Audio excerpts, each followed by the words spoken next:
the DIY do-it-yourself pest control craze, and why independent pest control operators are up in arms. This edition of the Pest Geek Podcast is brought to you by Pest Routes. Pest Routes, supercharge your company with Pest Routes, the #1 pest control software to help you dominate your goals. Visit them at pestroutes.com and get your free demo. Pull out your hose and grab your can. We're about to integrate another Pest Geek Podcast. Hi, everybody. Frank Hernandez here, and welcome to the Pest Geek Podcast, bringing you the latest information on pests, products, and politics from today's leading industry sources to help you start, manage, and grow your pest control business. Hey, welcome back. Welcome back to another edition of the Pest Geek Podcast. I am Frank Hernandez, your Pest Geek, here discussing all things pest. We want to remind our audience to join in on the revolution. That's right, join in on the conversation, be part of the society. Pest Geek Podcast Listeners Group on Facebook. And we're on YouTube. We're on the web, pestgeekpodcast.com. Check out there the notes, everything that we put into the podcast. They're all on there. And now for today's topic. Hey, welcome back to this edition of the Pest Geek Podcast. I am your host, Frank Hernandez. And I wanted to address the issue on this podcast about the DIY pest control craze that is happening in America with distributors who are specifically positioned to sell directly to homeowners. And the abundance of pest control people that are really up in arms about the ability for homeowners with no pesticide training, no PPE training, no taxonomy education, no insect biology, no chemical understanding of the fate of these pesticides in the environment, no understanding of bees and pollinators and how it affects them, how it contaminates soil, water, streams, air, how they are putting these products in their homes who are designed to be put only outside, and they're putting them in their home. And if we would do, as pest control operators, the things that most homeowners do, we would end up in jail. Period. We would be fined, convicted, and end up in jail. How many homes do I walk into in my business where there is the roach powder in the corner, all over the place, all over the cabinets, roach tablets thrown everywhere where a kid can pick it up and eat it, the station thrown on top of that, and there is the bottle of the over-the-counter spray that they've been spraying all over their counters and everywhere, contaminating every surface in that home. And then they ask me, is the product that I'm going to put toxic? The idea is that if you can buy it over the counter in people's minds, the product has to be safe. See, the marketing is phenomenal. And this is what the small pest control operator doesn't understand about marketing. He is a capable technician, able to solve pretty much any problem. And he is totally dependent in his mind that the ability, the knowledge that he has is more important than the marketing and what people think pest control is. And this is where the industry has been in a problem for decades, is that everyone thinks that what we do is so easy, they can do it themselves. As a matter of fact, most people will hire me to clean up the mess, to clean up the big pest control problem they have. And then when they realize that all we're doing is an exterior service, preventing most of the problems, they say, well, I can do that myself. I don't need you after this. And they don't realize that they're dealing with major insect problems, that the pest pressure is so high that unless they actually know what that pest biology is, they're going to end up in the same situation within the next 3 to 4 months. And they'll call us back. But here's another reality that pest control people fail to understand. I was trying to look up the article and I couldn't find it. But basically, 2 or 3 years ago, I looked up the numbers, and Orkin published an article, I believe it was in PCT magazine, where they said, hey, look, we've got the data for the last 50 years. I mean, you're talking about the world's largest pest control company. Okay? And they've got more data than you and I will ever compile in the next 100 years on human behavior and pest control customer behavior.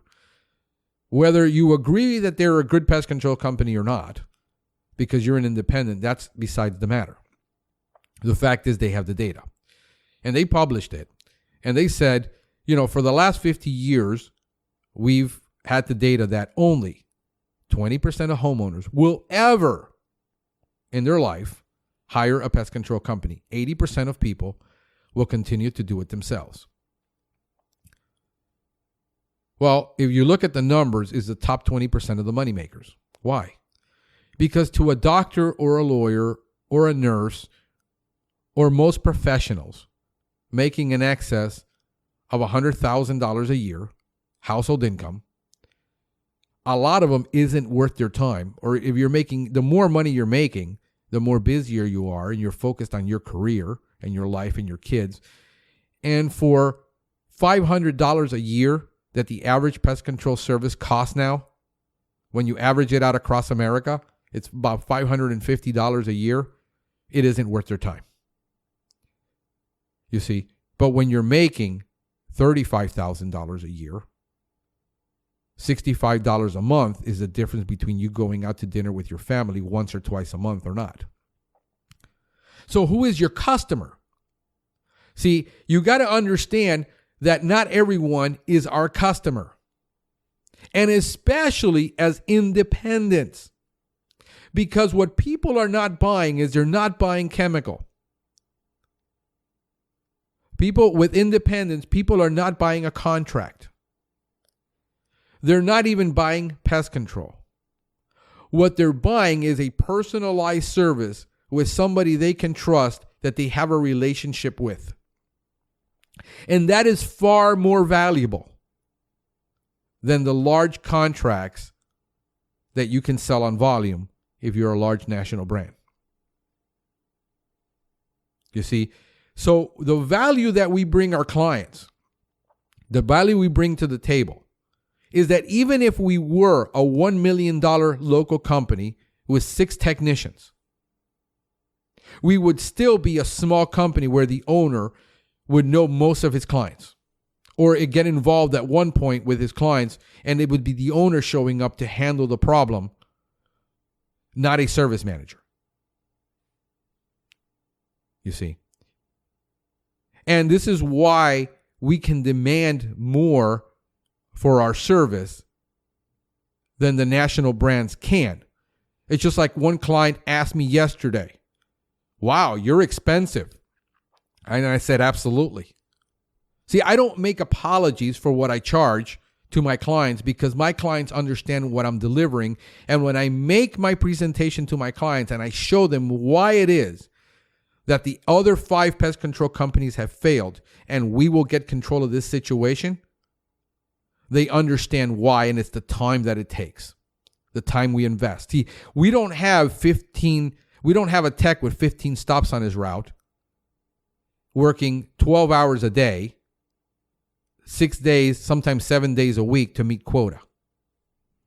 We have to price our service so that we can treat our people well, so that we can hire and retain better people than the national brands can. and give a more personalized service and the attention that that client needs when that client needs it, not simply show up and spend 15 minutes on a service. See, our average initial service right now is taking about, for the large houses, we do about an hour and a half. Our competitors, 30 minutes. You see, we're offering value to our client. And when I tell people that I am the single most expensive pest control in Miami, people don't believe me. But I tell you we are, because our clients are among the top 1%. We sell an exclusive product that nobody else has. And really, nobody has it. Everybody can mimic us, but they don't have it. And when our customers hire us, they hire us to solve a problem because they don't want pesticides in their home, which is going to lead me to another podcast in a couple of days. See, do you have a unique selling proposition, or are you a Me Too company? And when a customer says it doesn't matter what you charge me because all of you do the same thing, you're in trouble. But when you can differentiate yourself from your entire competition,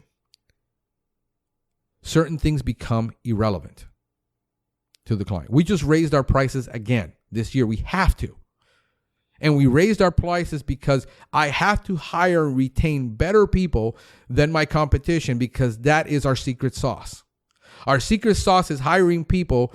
We have a process and we have a criteria for hiring people. And if that criteria isn't there, I don't care if you worked for my competitor and you were their number one technician and you were their lead technician. If you don't meet our criteria for our company and our culture, you can't work for us. And right now, it's 1 out of 700 applicants that I will hire to work for me.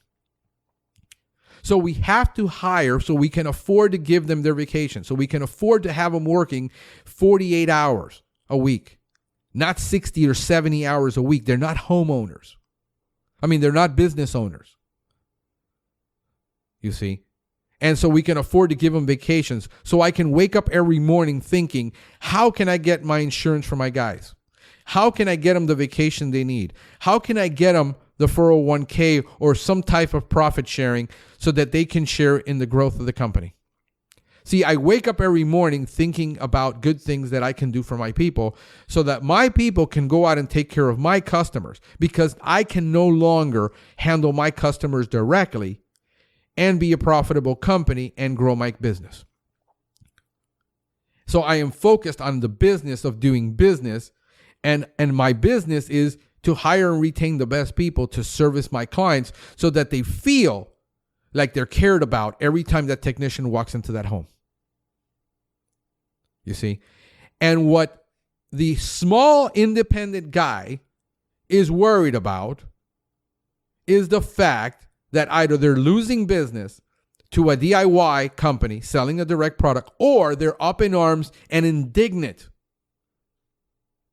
about the fact that they can buy all of these products, do it themselves, put themselves in danger, violate the label, violate the law, and nobody does anything about it. You know what that's called? It's called self-righteousness. You're indignant about something that you're forced to do, and they have a pass. And then my question to you is, now, what are you going to do about it? And here's the reality. Remember the Jim Carrey movie, Liar, Liar, where he gets scratched on his vehicle and he basically has a fit about telling that they're not going to do a darn thing about it because here's the scratch. The scratch is right here. And it's going to take me a half a day in court and it's not worth my time. And I'm just going to bend over and take it. That's pretty much what sums it up.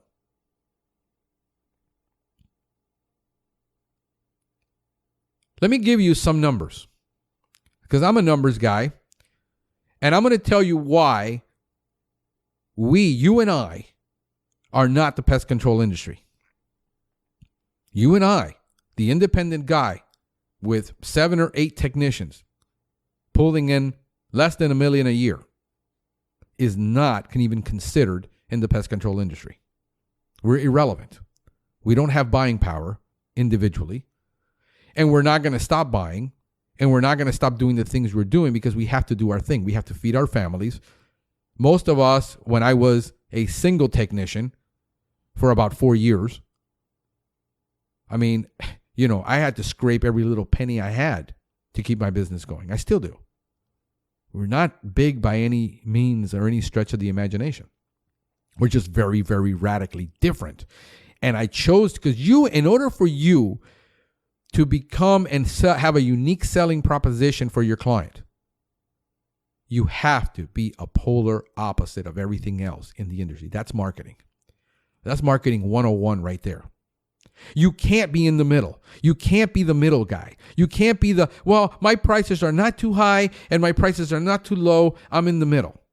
In the middle, even Jesus says, God says, I get nausea if you're in the middle. I'd rather you be hot or cold, but lukewarm, I get nausea. In the middle, nobody notices you. You're either going to be the cheapest guy on the block, or you're going to be the most expensive guy on the block, but the middle guy doesn't really get much traction. Customer asked me to tell you the story. He says, what is the difference between you and a large brand that I have? And I said, it's very simple. They're McDonald's and we're Five Guys Burgers. Do you think for a moment that Five Guys selling a burger and fries, you go to Five Guys to eat a burger and fries, and it's $26 for two people. You go to McDonald's and it's $13. Do you think the executives at Five Guys wake up every morning and saying, McDonald's is selling their burgers for 25 cents again. What the hell are we going to do, guys? We're going to die. No. See, they have a market and people appreciate what they do. I have no problem spending $26 for two burgers and fries and a drink, because we share the drink and we share the fries. And it's still 20-something bucks. You see? The problem is, pest control in the mind of the client is a commodity. And I've said this before. It's about the chemical. We get no respect because everybody thinks that we do pest control because we couldn't do anything else in life. And the industry is really not for you. And I'm going to explain to you why. And I call people out. See, what I realize in life is that I'm two things. I'm a trainer, I'm an educator, but I'm also a goad. I'm a prick. I'm the guy that gets people moving. And I've always done that in every company I've been, and that makes me a leader. And most managers and owners of companies and most pastors in the churches I've been in can't deal with that because they don't know what to do with me when people start following me. They feel threatened. But I'm going to give you facts. And then you let the chips fall where they may, and you look at the numbers. According to PCT magazine, this year, or actually the numbers from last year, the industry is $8.6 billion in structural pest control. Structural pest control. Okay. If you take the PCT 100 alone, it's $7 billion. That means that the rest of us that are not on the PCT 100 are only sharing $1.6 billion and dividing it amongst ourselves. I mean, when you read the magazine, you're led to believe that the industry is $8.6 billion. That's not the reality. See, everything is focused on that PCT 100, and everybody wants to be a PCT 100. And the goal is, let's get on the PCT 100. The reality is that 99% of us are never going to make it on that PCT 100, nor should that be our goal. Our goal should be, let's do a business that matters and let's serve our customers. Focus on our customers, focus on our employees, focus on our families. Don't focus on the numbers of what people are doing. Other people. You can't pay your bills with other people's money. You can't do OPM. You see, when I look at those numbers, I said that makes absolutely zero sense. I know numbers, and that can't be right. you see there is 137,403,460 homes in America. That's according to, as of July 1st of 2017, the Census Bureau. 137 million homes. This is what doesn't make sense about our industry to a lot of people until you look at the numbers. According to IBIS World, which does industry trends and market research reports, they claim that the pest control industry has 26,950 pest control businesses in the country. Yet, according to PCT, the industry is $8.7 billion, only accounting for $7 billion of the 100 top pest control companies. Either we're getting the scraps from the table or we're working for peanuts. See, the average pest control company in America is 4.87 employees right now. According to IBIS World Report, there's 131,417 pest control employees. This could be just technicians. This could be administrative, management, altogether.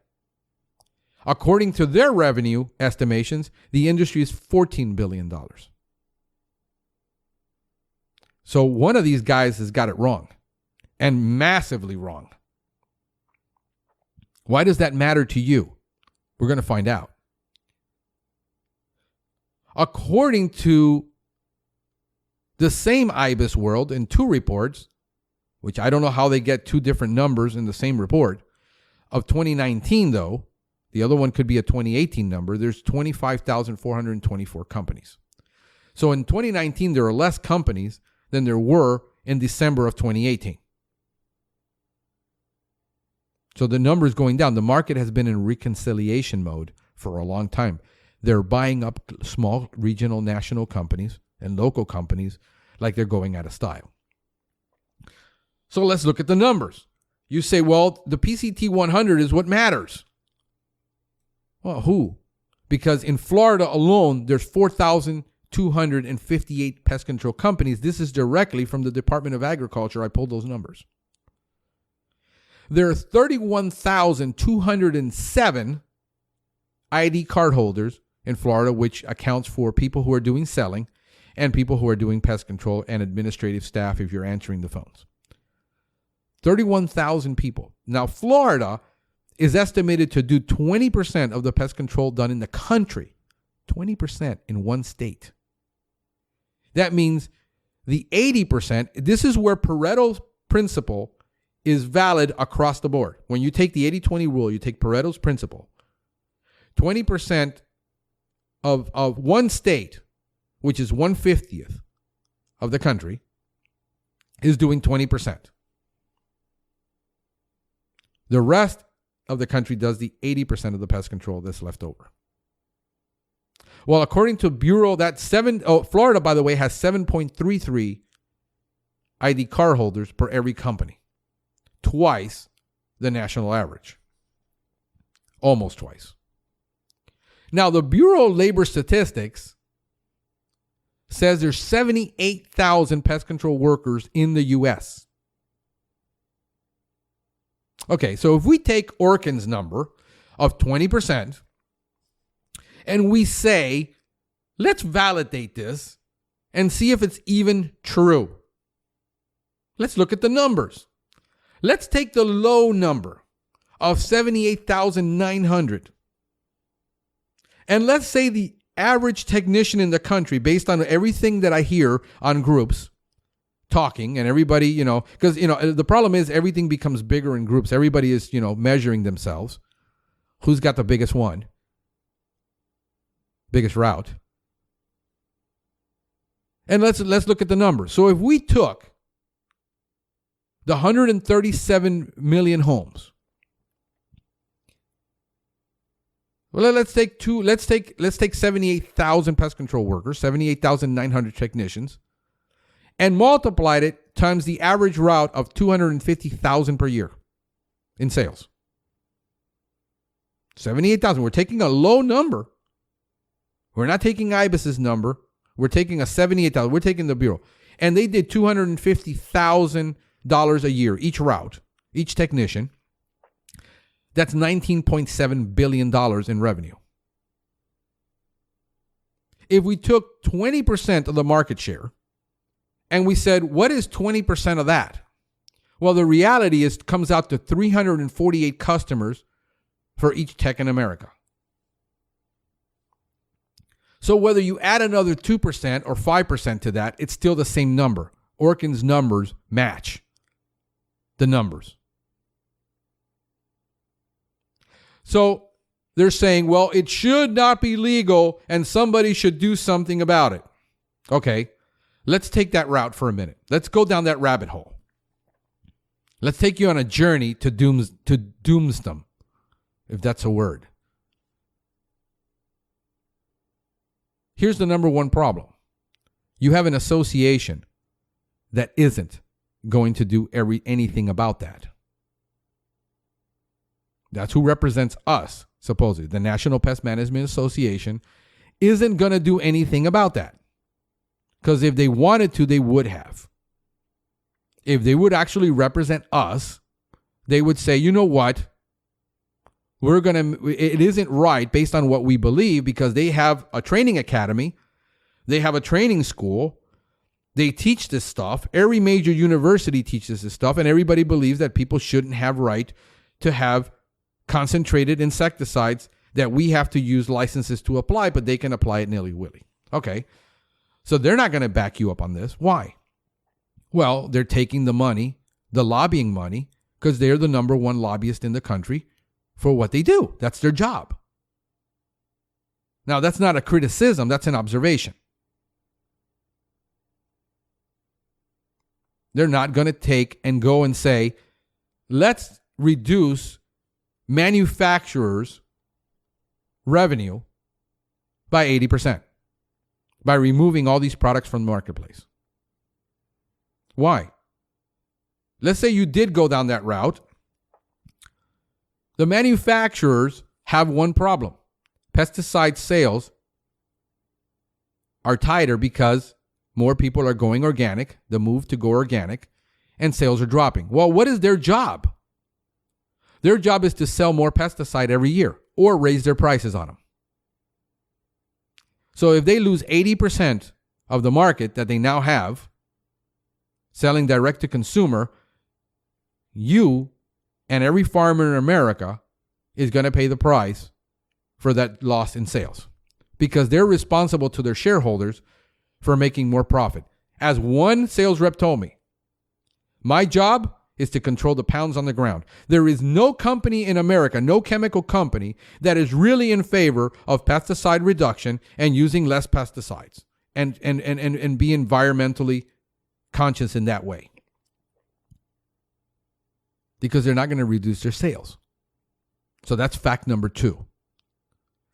How are you going to convince the EPA to stop this?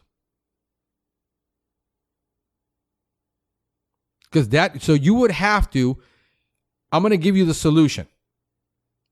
Solution number 1. You have to organize and create an independent association with the single focus of tackling this. And then you got to generate about $100 million in revenue to lobby and convince congressmen and senators and go before the national audience and convince everyone and make that the focus of the association. The problem is there hasn't been a successful independent association ever. It has failed. All of them have failed miserably. Number 1 is you guys can't agree on what you want them to do. Number 2 is you're expecting them to do everything you want them to do, and if they don't do it, you won't join. Too many. You're divided among too many. What does the guy want? The independent guy want? I want discounts on my training. It costs you $300 a year, and you're making $250,000, and you're nitpicking about $250 a year in savings that you're going to get if you join the association. Whoopee-doo. You know what I do? I get my education where I want to. I pay for it what I want, when I want, how I want it. And then if I need CEUs, I go online and I pay $15 for every CEU.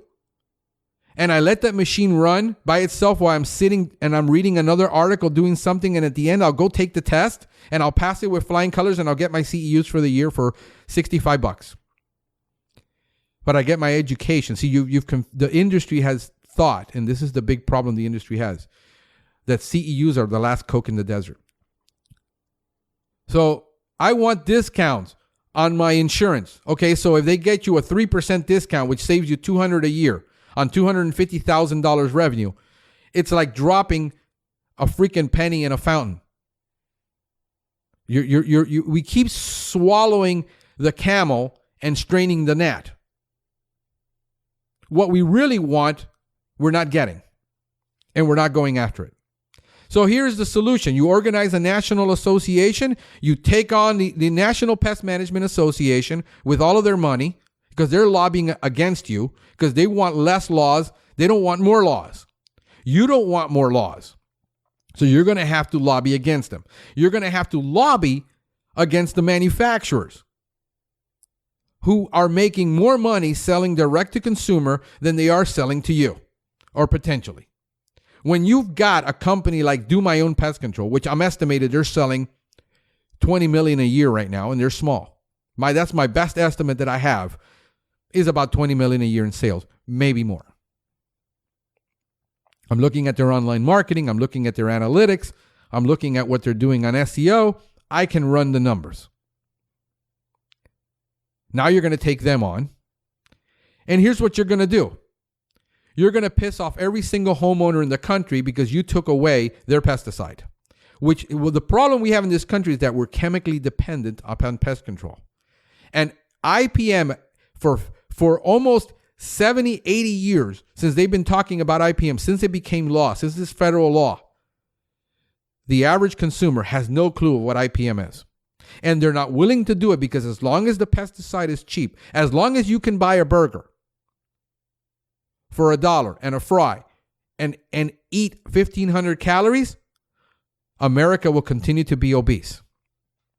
But nobody wants it legislated because we live in a free country. And I'm not proposing that. I'm just saying those are the facts.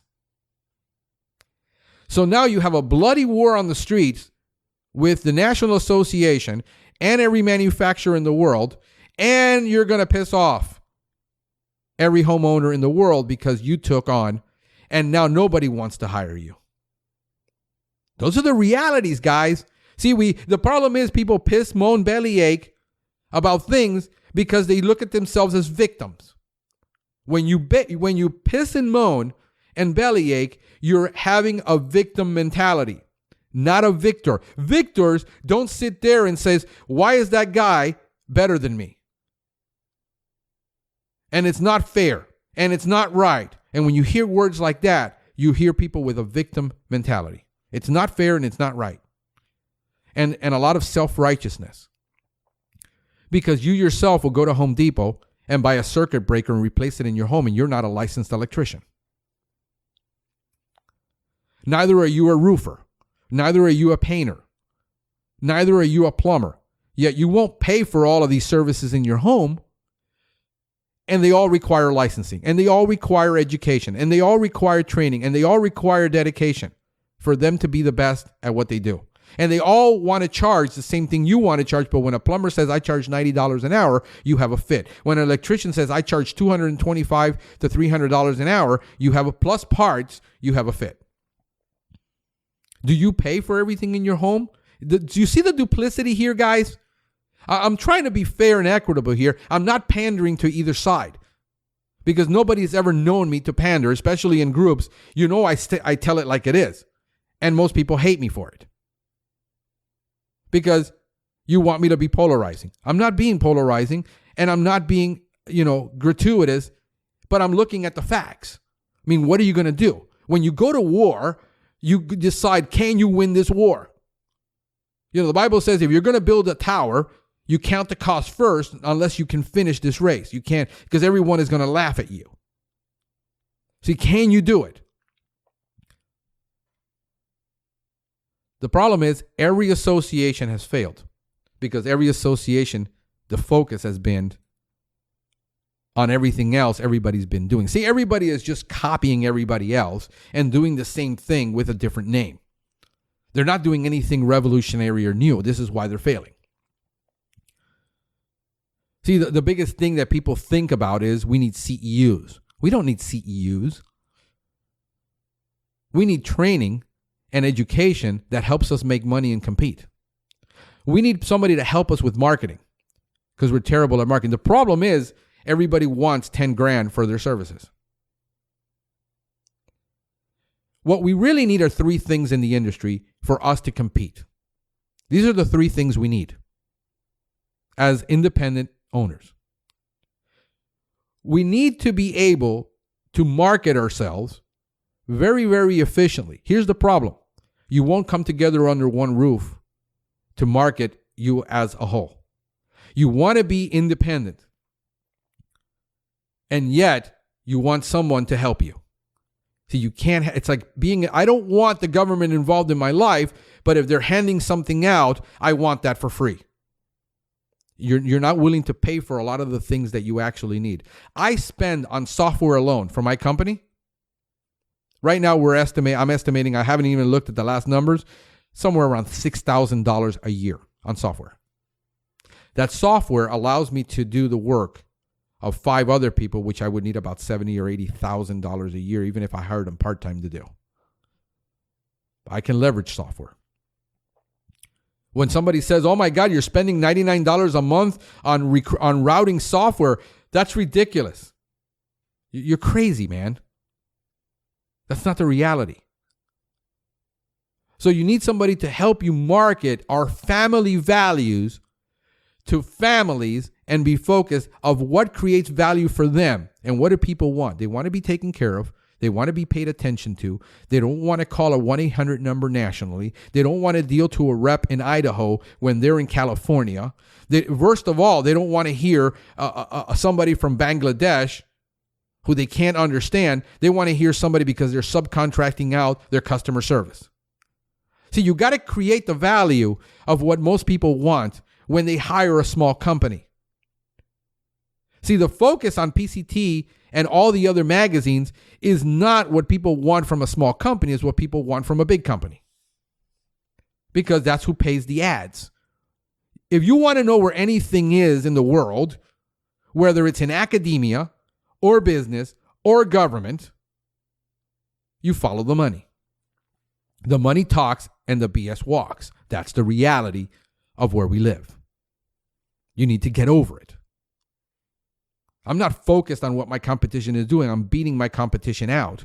I'm charging more than they can get, and they can't figure it out. See, what you need is somebody to help you market the family values that we share.